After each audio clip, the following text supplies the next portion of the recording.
Steve Tarr for joining us. That was arguably, I think, our worst performance.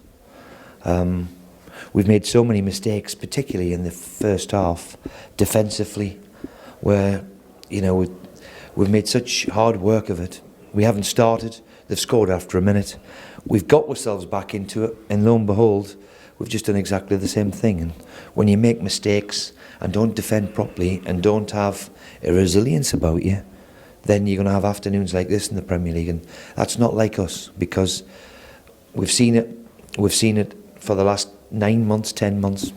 We've seen it in abundance in the Championship, where there's a resilience about us, and today we were nowhere near the level which we would expect. Any thoughts as to why? Because the first goal was within the first minute, wasn't it? We've run into each other. We haven't closed the cross down. We haven't got out to it quick enough. We've made 4 mistakes in the first minute, and all of a sudden they've scored a goal.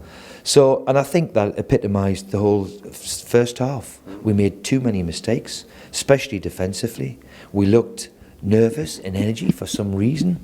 And you just have to say, well, do you know what it is? It's a bad day at the office. And of course, people talk about cup finals and is the focus all on cup finals, and talk about this and talk about that and when they're getting their suits from. And it's been difficult to keep everybody focused. But we certainly have to make sure that we see this season off better than what we've just witnessed today. Before you actually scored the equaliser, it looked as though you were going to change and Quinny was going to come on, and then it didn't happen. What was going on there? Well, I was just thinking, well, do I make a change?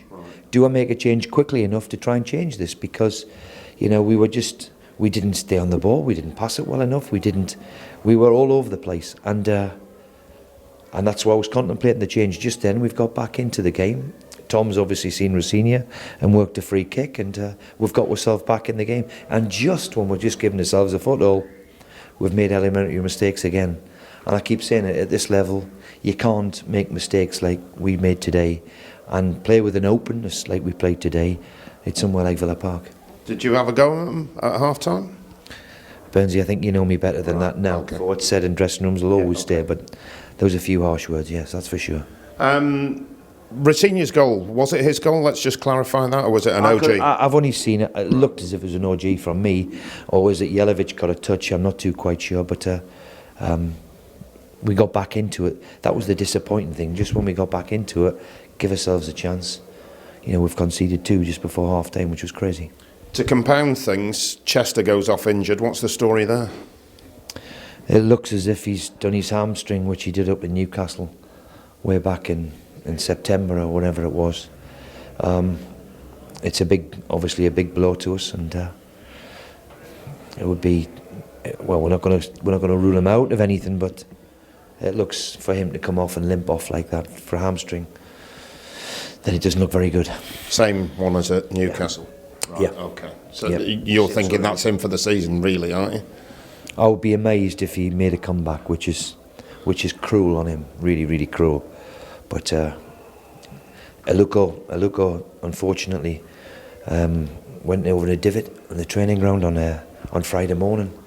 So it hasn't been our weekend. So we dust ourselves down. We've got a nice, easy one to look forward to on Tuesday night. And the one thing we'll have to do is get back to that resilience and defend the way we ought to defend to give ourselves a chance. I'll come to the Aluko one in a minute. David Myler came off at half-time. Was that an injury or was just... No, that was just tactical. We needed to have a little bit more on the left-hand side, and I just thought bringing Quinny on and then bringing Sagborn, maybe it'll give us something up the left-hand side. Since the loss of Brady, the left-hand side, we've brought Quinny on today, and Boydie's played there before as well. So, yeah. That was the reasoning for it. That Aluko injury, tell us the extent of it, Steve. And is he a worry for the cup final and the rest of the season? Unfortunately, I would think so. He's just one of them horrible accidents that you have jogging along and put his foot in a divot, and we're just one of them ridiculously stupid ones which sometimes happen. Is he definitely out the rest of the season? No, I don't think he's definitely. We're not going to definitely rule anybody out. That would be wrong on me, but it would be touch and go, I would have thought. Okay. What about players coming back, the likes of McShane, Brady and McGregor? Have they any chance, realistically? McGregor and McShane played 45 minutes against Leeds on Friday. We'll look to get some sort of football into him this week. But of course, all the football's finished. It's the Premier League, so it's difficult to get games, but we'll try and get some football into him. He's got a chance, and so is obviously McGregor. Okay, you brought Maynard Figueroa back in today. Didn't really enhance his prospects of getting back in the side, did he? He wasn't alone in performing poorly. No, well, it's never in my nature to individually single, but certainly him, along with a few others, have got to do better.